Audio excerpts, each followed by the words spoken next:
The story so far.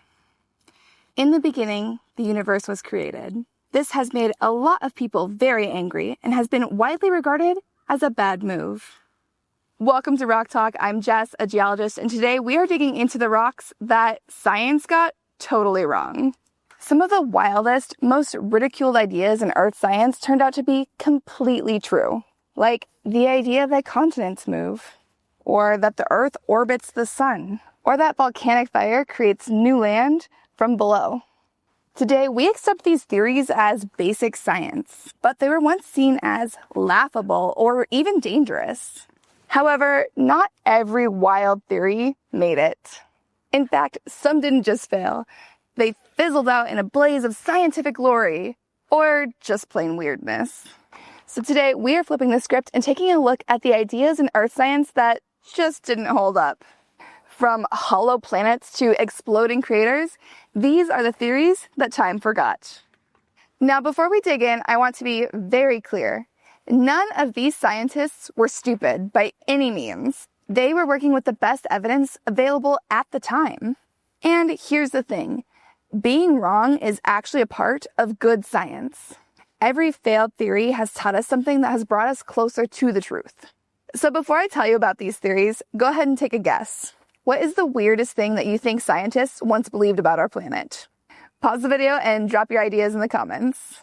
All right, so we are going to explore 8 theories that shaped and misshaped our understanding of the Earth that we have today. From ideas about what our planet actually looks like, to how rocks form, to what causes mountains to appear. And I'll show you why being wrong was actually right for science. Let's dig in. All right, let's start off with probably one of the most famous wrong theories. Is the Earth flat? Now, ancient civilizations like the Egyptians and the Babylonians genuinely believed that our planet was flat. But here's where it gets really fascinating from kind of an ancient perspective to today. Not all flat earthers believe the same exact thing. Some think Earth is like a disc. But others believe that it goes on pretty much forever in all directions, creating this kind of infinite plane. It's kind of a beautiful concept, actually. This theory actually honestly kind of makes sense, and you can definitely see where they got this idea. When you look out to the horizon across an ocean, the Earth does look flat. Ships seem to just disappear into the distance, and you can't feel the Earth spinning. But let's take a look at what's actually happening. All right, so I'm standing right in here on spherical Earth. And if there's a ship that's sailing away from me, here, you can see that the ship's hull will disappear and then its mast because it's going around a curve. Now, if we see when we bring it back, keep your eyes right here. Holding a globe by yourself is really hard. Bring it back. The mast is starting to appear, and then the hull. And that's because it's going around the curvature of the Earth here. This also explains things like day and night without the sun having to move around us. Now, because of science, we know that the ships disappear on the horizon because of the curvature of the Earth, not because they're falling over the side, like in Pirates of the Caribbean. But, of course, these days, there's also other evidence of the curvature of the Earth. Thanks to things like different star patterns at different latitudes and satellite images of today, we now know, or at least we're pretty sure, that the Earth is round. It's not actually round either. It's called a geoid, but we're not going to get into that. But in my opinion, flat Earth isn't even the strangest Earth-shaped theory. Let's talk about hollow Earth. This is the idea that basically our planet is a shell with a hollow interior, kind of like a geode. Interestingly enough, this wasn't just some random internet theory. Edmond Halley, yes, the guy that Halley's Comet is named after, seriously proposed in 1692 that the Earth consisted of concentric shells separated by atmospheres, each with their own magnetic poles. He thought that this would explain the weird compass readings. In 1818, John Cleves Sims Jr. took it further, suggesting that Earth had a shell about 800 miles thick with 1,400-mile wide openings at both poles. He was so convinced that Hamilton, Ohio, built a monument at his gravesite to his ideas. Add that to your geological theory bucket list visiting site. Now, this theory had one teeny tiny problem. Physics. Dang physics with their science, right? We now know from seismic waves that Earth has a solid inner core, a liquid outer core, and a rocky mantle. Plus, a hollow planet couldn't generate the gravity that we experience in our daily lives. All right, this next one is a fun one. All right. In the early 1900s, some scientists thought Earth was slowly becoming a pyramid. Yes, you heard that right. According to a 1918 article in My Magazine, all of the continents taper south while oceans thin to the north. So obviously Earth must be evolving into a tetrahedron. So what's their logic? As the Earth cools, it contracts into a shape that takes up the least amount of space. No!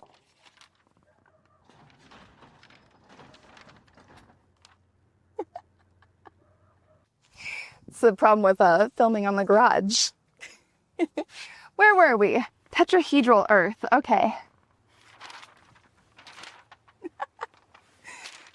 The struggle. The problem with this theory, aside from being just a little bit out there, was that it completely ignores everything that we know about plate tectonics. Although, to be fair, that idea hasn't been discovered yet. So those are my 3 favorite theories about the shape of the Earth and how it looks. But now let's talk about how the Earth moves and changes, because that science is actually more recent than you might think.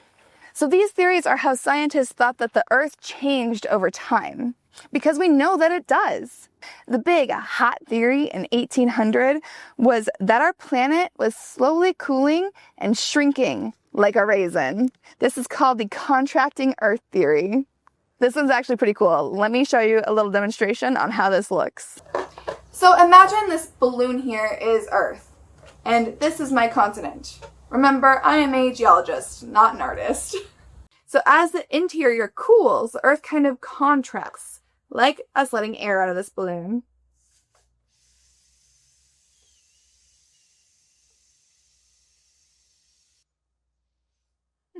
So you can't see it, but if you try this at home, you can feel it.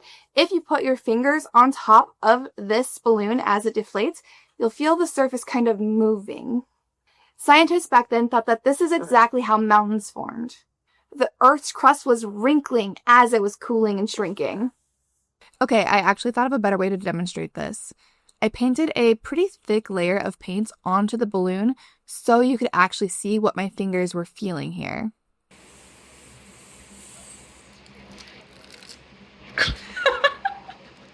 So yeah, kind of like that, except the mountains don't fall off the Earth. Honestly, the theory is kind of logical, but it couldn't explain seafloor spreading or why we find the same fossils on different continents. So can you guess what scientists proposed as the opposite of the shrinking Earth theory? If you guessed expanding Earth, you are correct. Some 20th century scientists thought that Earth was actually growing, pushing continents apart. This was an attempt to explain continental drift without the mechanism of plate tectonics.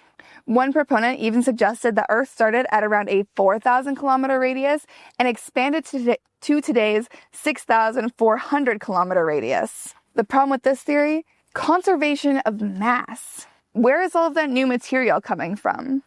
And why don't other planets show evidence of expansion? Eventually, plate tectonics provided a much better explanation.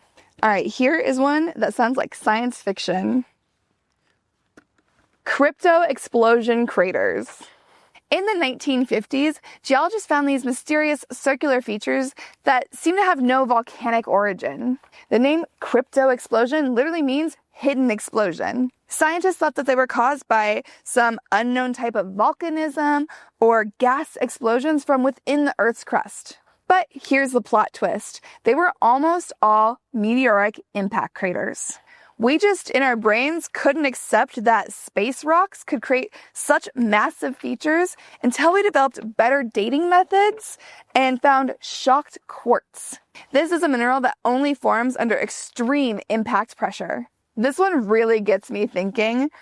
What mysterious geological features do you think that we might be misunderstanding today? Let me know your thoughts, because I'm very curious. Before we move on to our final theme and last two theories, I just want to take a moment to thank the Rock Record supporters for this month. This program is still relatively new, and I am just so honored to be supported by such a great community. This support goes a long way in continuing to help bring these stories to the channel, so massive thank you to our Rock Record supporters this month. If you're interested in learning how to support the channel yourself or be a part of the community with some merch, check out the link in the description. Now, on to the last two theories. So we've talked about mistaken theories of the shape of the Earth and how it changes over time. But let's talk about another important aspect of Earth science. Where do rocks come from? This is actually one of geology's biggest debates. Neptunism versus Plutonism. In the 18th century, Abraham Werner championed Neptunism, the idea that all rocks precipitated out of a primordial ocean. So how would this work? Let me show you. I forgot I bought water-based food coloring, not gel-based, so this is fine. We're going to try and give it a shot, but I'm not entirely convinced that this experiment's going to work. He believed that as the ocean receded, all of the different kinds of rocks crystallized out of it, starting with granite.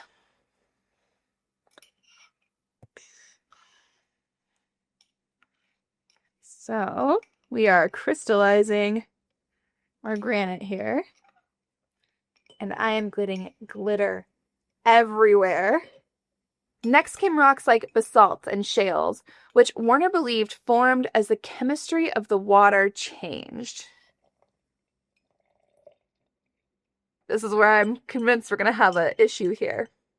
Eventually, as the ocean became shallower, limestone and other sedimentary rocks formed. Well, we have some primordial mixing there. This was all from the retreating sea. There might be some separation. The final layer represents when Earth's surface stabilized and the ocean stopped forming new rocks. According to Neptunists, even the hardest rocks came from chemical precipitations like this. But this theory had a problem. Rocks like our granite had been clearly linked to heat and volcanic activity. The problem with Neptunism was explaining how you get igneous rocks, like granite, from water precipitation, and why we find these water rocks in places that clearly formed from volcanic activity. The opposing theory was Plutonism, named after the Roman god of the underworld. This said that rocks formed from molten magma and fire. This debate got so intense that geologists would travel across Europe to study specific outcrops. The turning point came in 1806 when Count Giuseppe Mazzari Pencati, that's a mouthful, found granite sitting on top of sedimentary rocks in the Italian Alps. This would be impossible under Neptunism. Now, often with big theories comes big mistakes. So let's talk about how scientists thought big changes happened here on Earth. Early catastrophism, promoted by Jorge Cuvier, suggested that Earth's landscape was shaped by sudden global catastrophes. Cuvier noticed gaps in the fossil record, places where life would disappear completely and then abruptly reappear. He did correctly identify these as mass extinctions, but thought they were caused by biblical-scale floods. This opposed uniformitarianism, the idea that slow, constant processes shape Earth over long periods of time. The debate was essentially sudden disasters versus slow and steady. So here's what I want you to think about. Look around your local landscape. Do you think that it was shaped more by sudden catastrophe or gradual processes? But here is a major plot twist. Modern new catastrophism combines both ideas. We know that both gradual processes and catastrophic events, like asteroid impacts, have shaped Earth's history. Sometimes even the wrong theories are at least partially right. So there you have it, 8 theories that just didn't quite make it. But here's the thing, none of these ideas were completely useless. Flat Earth observations led to better navigation techniques. Hollow Earth theory pushed scientists to study seismology. The Great Neptunism debate forced scientists to look more carefully at rock formations. Even wrong theories push science forward by asking the right questions. But to me, that's what science really is. It's not just a list of facts or accepting what is truth all of the time. It is a process of figuring things out, one wild idea at a time. Today's cutting-edge theory about planetary formation, early Earth conditions, or even how mountains form is still evolving. So here's my question today. What current scientific theory do you think might seem totally wrong to geologists 100 years from now? Drop your predictions in the comments. We'll be back in 100 years to check them out and see which ones are right. And if you enjoyed today's dig into geology's greatest misses, let me know if you want to see more episodes. There are so many more theories that I couldn't get into this video, and I would love to explore them more if you enjoy them as much as I do. If this video got you curious about Earth science, you are going to love my other rock record videos where we explore the geology behind your favorite destinations. And hey, maybe some of what I'm teaching you might be completely wrong in 50 years. Who knows? That's exciting. Be sure to like this video and subscribe if you want more geological adventures. And remember, in science, the first step to being right might be being wrong. I will see you in the next Rock Talk.